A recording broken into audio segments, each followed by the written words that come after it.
Bismillahirrahmanirrahim. Assalamualaikum warahmatullahi wabarakatuh. Perkenalkan, nama saya Dina Trisharani dengan NIM C1C01952 dari Program Studi Akuntansi Fakultas Ekonomi dan Bisnis Universitas Jambi. Di sini saya akan menjelaskan materi yang telah diberikan oleh Bapak Dr. Wirma Eka Putra SDMSI CQNR CSRS dengan judul materi Akad Salam. Semoga materi yang saya sampaikan dapat bermanfaat untuk teman-teman yang menontonnya. Yang pertama yaitu pengertian akad salam. Salam berasal dari kata as-salaf yang artinya pendahuluan karena pemesanan barang menyerahkan uangnya di muka.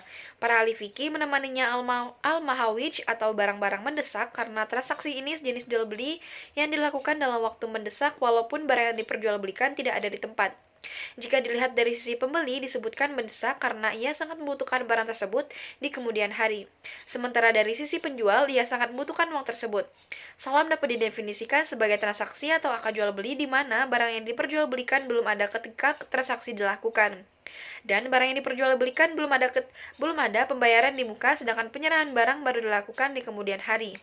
PSAK 103 mendefinisikan salam sebagai akad jual beli dengan barang pesanan atau muslam fih.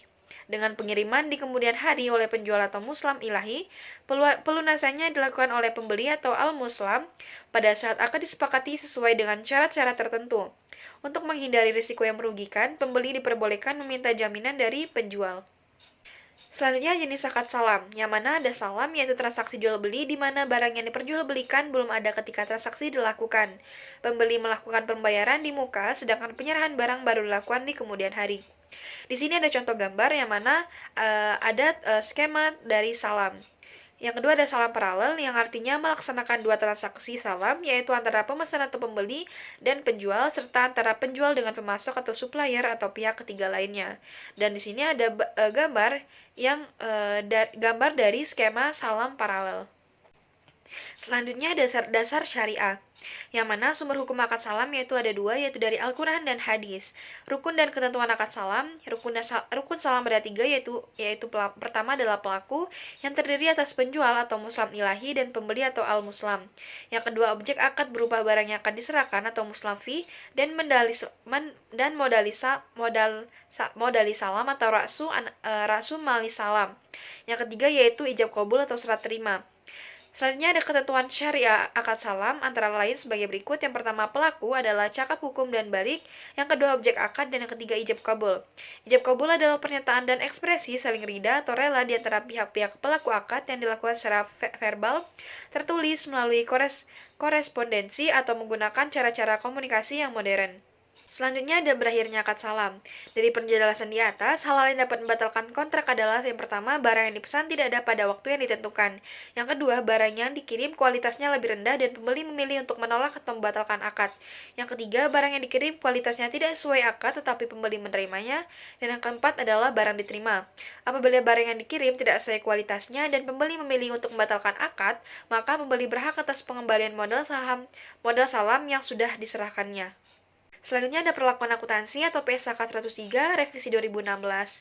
Akuntansi untuk pembeli, hal-hal yang harus dicatat oleh pembeli dalam transaksi secara lain adalah pengakuan piutang salam, pengukuran modal usaha salam, yang ketiga penerimaan barang pesanan, dan adanya akuntansi untuk penjual.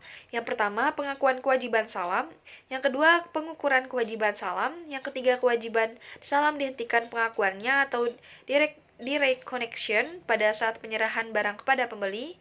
Yang keempat, saat tanggal penyerahan, penjual gagal memenuhi akad salam.